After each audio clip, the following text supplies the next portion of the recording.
MLA Mynampally గారు దౌర్జన్యం అంటున్నారు. ఆ రోజు మైనంపల్లి గారు స్పాట్ లో ఉన్నాడా, మరి రాజశేఖర రెడ్డి గారు స్పాట్ లో ఉన్నాడా?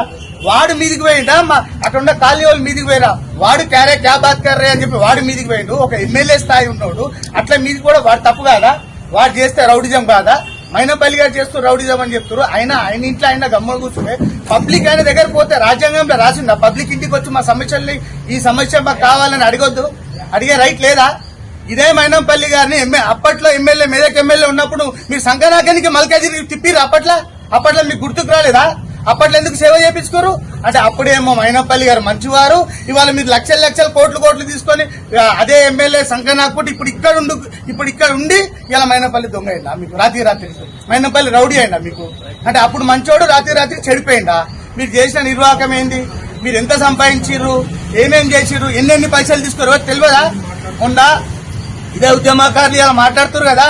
మొన్న కార్పొరేటర్ ఎలక్షన్ లో మళ్ళీ ఉద్యమకారులు కనిపించలేదా? ఎవరికి సీట్లు రాలేదు, ఎవరి ద్వారా వచ్చినాయినా అదే మైనంపల్లి ఇంకా పడ్డారు కదా మీరు. అదే మైనంపల్లి గారు ఇప్పించారు కదా మీకు.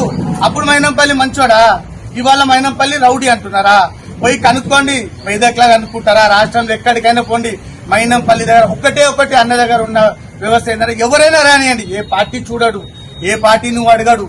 ఇబ్బంది ఉందంటే ఆయన ఇంటికి తీసుకుంటాడు, ఏ ఇబ్బంది ఉన్నా ఇమీడియట్లీ అయినా చేసి పెడతాడు. ఎవరినైనా కాదని చెప్పమనండి, గుడిలో పోదాం, ఇద్దరం పచ్చి బట్టలు వేసుకొని గుడిలో పోదాం. మైనంపల్లి గారు అలా చేయరని చెప్పమనండి, మేము గుడిలోకి వస్తాం.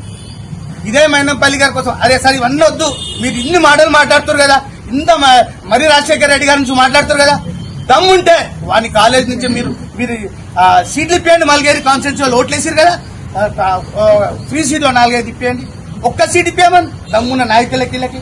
అదే మరి రాజశేఖర్ పెద్ద మాటలు మాట్లాడుతున్నారు. ఇవాళ మా మైనంపల్లి గారు చెప్పారు, సొంత డబ్బులు పెట్టి కాంట్రాక్టర్లకు ఇచ్చారు, ఇదే ఆర్యూపీ కోసం.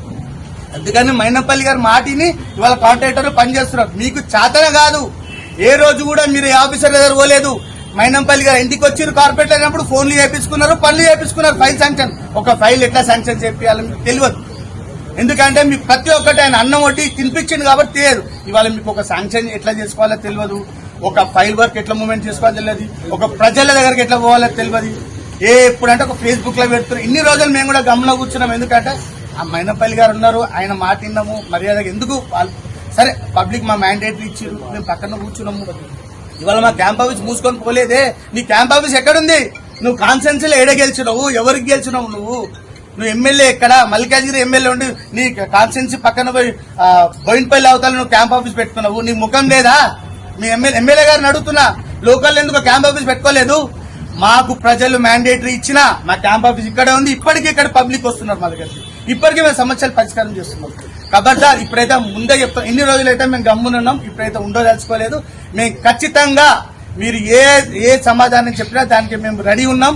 మీరు చర్చకు రెడీ, గుడికి రెడీ, దేనికంటే దానికి రెడీ.